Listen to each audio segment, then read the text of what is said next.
Eh bien bonsoir à tous, j'espère que vous allez bien, personnellement ça va super. On se retrouve pour la review de Saturday Night Main Event 2024. Et alors bon, je pense que vous l'avez vu sur la mini et sur le titre, j'ai trouvé ce pay-per-view sympathique, mais sans plus en fait, sans plus et pour une raison particulière, c'est dans tous les matchs, excusez-moi, il est 4h du matin, dans tous les matchs, il y avait au minimum une pub, et franchement, ça gâche vraiment les matchs qui franchement étaient vraiment bons, hein. Je vais y revenir, hein, de toute façon, au cas par cas, mais j'ai vraiment bien aimé ce show, enfin en tout cas les matchs proposés dans ce show. Mais voilà, les pubs ont vraiment beaucoup gâché, je trouve, les matchs, tout simplement. J'avais l'impression de regarder un weekly, on va dire. Donc, ouais, un peu déçu par rapport à ça, mais bon, on va revenir au cas par cas. Et on va tout de suite commencer avec le premier match, l'opener de ce Saturday Night Main Event, qui est nul autre que le match entre Sami Zayn et entre Drew McIntyre. Alors, je pensais pas du tout qu'on allait commencer par ce match, et en vrai, c'était une plutôt bonne surprise. Et le match a vraiment été très très court. Alors je dirais pas que c'est un squash match tellement, mais franchement, voilà, il a duré peut-être 5 minutes peut-être, sans compter la pub bien évidemment, hein. Mais ouais, 4-5 minutes. Et Drew McIntyre, bien évidemment, premier prono de bon, bien évidemment, Drew McIntyre a gagné et c'est logique. Et j'ai trouvé ça hyper intéressant. Quand il est revenu en coulisses, il a dit, voilà, il y en a un à terre, maintenant il en reste 4. Alors on peut très bien imaginer que les 4 sont Jimmy Uso, Jey Uso, Roman Reigns et Solo Sikoa, ce qui est vraiment vraiment intéressant. Bon, voilà, en tout cas, on verra bien, mais je trouve ça quand même assez intéressant de voir Drew McIntyre qui veut vraiment tous les détruire. Donc ensuite, deuxième match et match pour le titre World Heavyweight féminin entre d'un côté Liv Morgan, la championne, et de l'autre Io Sky, donc, et premier prono de faux. Je m'attendais à une victoire d'Io Sky, j'aurais bien aimé avoir une victoire d'Io Sky, mais malheureusement la WWE en a décidé autrement en faisant gagner Liv Morgan clean, sans intervention. Alors là, j'étais vraiment choqué, mine de rien. Du coup, sans intervention, Liv Morgan a conservé son titre.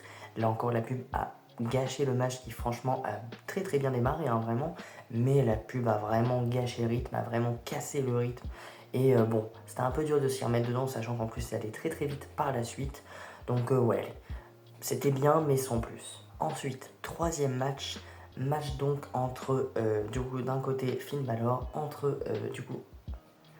ensuite troisième match entre d'un côté Finn Balor, de l'autre Daniel Priest, et ensuite le champion Gunther, donc le triple menace pour le titre World Heavyweight. Beaucoup de personnes avaient pronostiqué Finn Balor, pas moi, et j'ai eu raison, puisque Gunther a conservé, et pour moi c'est le match où il y a eu vraiment un soupçon de suspense, puisque à un moment Finn Balor a réussi à porter son coup de grâce sur Gunther, on s'est dit peut-être, mais non, bien évidemment Daniel Priest était là pour intervenir et empêcher Finn Balor de remporter le match. Donc Gunther conserve, c'est logique, c'est normal, et je pense quand même que c'était la bonne décision, même si je rêverais voir Finn Balor un jour re-champion du monde. Ensuite donc quatrième match et match inaugural pour le titre US féminin, et là très très content puisque c'est Chelsea Green qui a remporté le match. Alors dans tous les cas j'aurais été content même si ça avait été Michin, mais franchement Chelsea Green, je suis vraiment vraiment content pour elle. C'est une excellente catcheuse, que ce soit sur le ring, mais aussi elle est ultra divertissante au micro, donc j'ai hâte de voir son règne, j'espère qu'il sera mémorable. Intéressant de voir qu'il n'y a pas eu de Charlotte Flair. Voilà, il y avait eu beaucoup de rumeurs concernant un possible retour de Charlotte Flair à Saturday Night Main Event, ce qui n'a pas été le cas, donc ça je suis quand même assez content, parce qu'il vaut mieux garder les retours pour le Royal Rumble. Je sais pas ce que vous en pensez, mais je trouve ça logique. Et enfin le main event donc entre Kevin Owens et entre Cody Rhodes. Là encore, beaucoup de personnes avaient pronostiqué Kevin Owens. D'ailleurs, j'ai fait le live réaction avec InfoCatch, Jimbo et du coup le chinois. Et donc on a fait le live réaction ensemble. D'ailleurs, ce sera disponible sur la chaîne d'InfoCatch, donc n'hésitez pas à aller vous follow à la chaîne d'InfoCatch. Et aussi, sinon, si vous préférez le regarder sur Twitch, et il a aussi une chaîne Twitch où il a diffusé le live réaction. Donc pareil, InfoCatch, n'hésitez pas à aller le suivre sur Twitch et sur YouTube. Et parmi les 3 personnes avec qui j'ai fait le live réaction, il y a notamment Jimbo Wrestling, d'ailleurs là encore qui est sur YouTube, n'hésitez pas à aller le suivre, qui avait pronostiqué Kevin Owens. Eh bien il a eu tort, puisque c'est Cody Rhodes qui a gagné. Cody Rhodes qui a gagné, et d'une manière clean. Enfin, d'une manière clean, en fait, je suis en train de me dire que non, puisqu'il a fait le crossroad sur la chaise, mais en même temps, c'est Kevin Owens qui avait ramené la chaise, donc en soi, voilà, hein, c'est un peu de sa faute à Kevin Owens. Et voilà, le match était bon, mais encore une fois, voilà, il y a eu une pub, bref, c'était assez brouillon. Personnellement, voilà, j'ai vraiment pas aimé le fait qu'il y ait des pubs en plein match, dans tous les matchs. J'aurais aimé que lors du main event, il n'y ait aucune pub. Voilà, même si on a vu l'action, hein, là, il y avait la pub à côté, mais on voyait l'action. Bah non, non, non, franchement, non. Dans un main event, tu dois ne pas avoir de pub. Enfin, je sais pas, c'est logique. Après, dites-moi en commentaire, hein, mais personnellement, je trouve que vraiment, ça a cassé le rythme. Là encore, de toute façon, dans tous les matchs, ça a cassé le rythme, parce qu'en soi, les matchs sont bons, mais ils ne sont pas excellents à cause des pubs.